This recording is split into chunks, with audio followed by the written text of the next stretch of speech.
Out, the figures aren't too good. More than 13,000 riders were surveyed. More than 50% called service poor. More than 30% said it was okay. Only 6% said it was good. And the other 7% failed to respond. Eyewitness reporter Richard Riggs says that for Detroit, the Detroit DOT today paraded what may be a major factor in improving that bus system.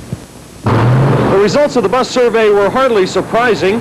The buses were old, broken down, and rickety. And here's the cure for the Detroit bus system problems: new buses.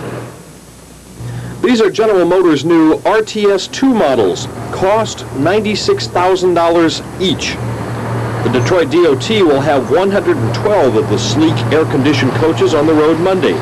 Right now they're being fitted with coin boxes. The new buses are going to be reliable. Detroit had so many old buses like number 1964, it's 18 years old by the way, that breakdowns were a major problem that continually snarled service. The new buses are comfortable, air-conditioned, clean, and clever. For the elderly and the handicapped, the buses have so-called kneeling features. The bus literally tips over to the right just a bit and makes getting on a snap. We asked 63-year-old Rosa Ponder. She has arthritis. The other bus was a little too high to step up with the force. I didn't have the strength to step up that high. Easy. I could do it with a pull, and that's what those bars was good to me for. No, maybe I won't need the bars so much. The DOT survey showed, too, that late buses and too few buses caused most complaints, so new buses are bound to help, and so, too, will a new sick accident policy for the drivers. They're no longer going to be able to accumulate sick days, meaning they'll no longer be encouraged to take a day off here or there. Richard Riggs, TV. Transit authorities assumed the survey results would be bad, and they were. 55% of the bus riders questioned said the bus service was poor. 72% said the buses don't come on time. 65% said, too, that the buses don't come often enough. Of the nearly 14,000 people questioned, 81% rode the buses every day, most of them to work. 60% of the riders earn less than $20,000 a year. DOT Director Conrad Mallett said improvements are at hand.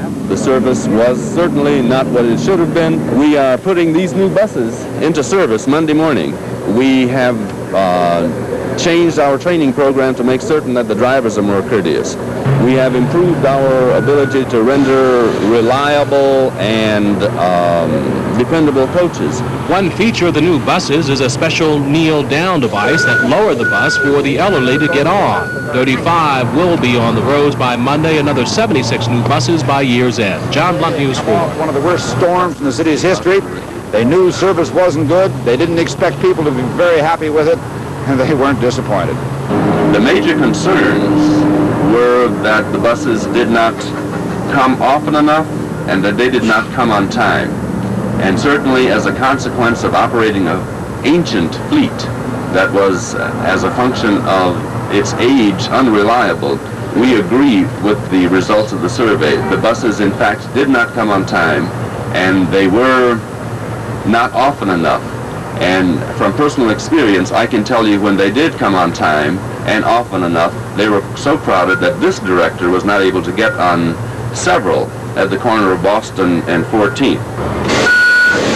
The new coaches with the kneeling feature, Mr. Mallett noted tongue-in-cheek, was sheer coincidence that he announced the results of the survey today as the first 35 of these were delivered. They'll go into service on Monday, and that by itself, said Mallett, should improve service.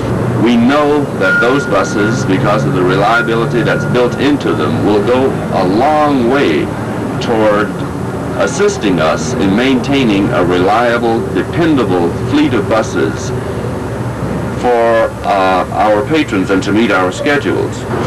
By the middle of July, 111 of these new GM coaches will be on the line. That should improve things somewhat. One wag noted, you can tell they're new. There's no graffiti on them yet. But wait till Tuesday. From the West Side Bus Yard, Jim Harrington, Channel 7 Action News reporting.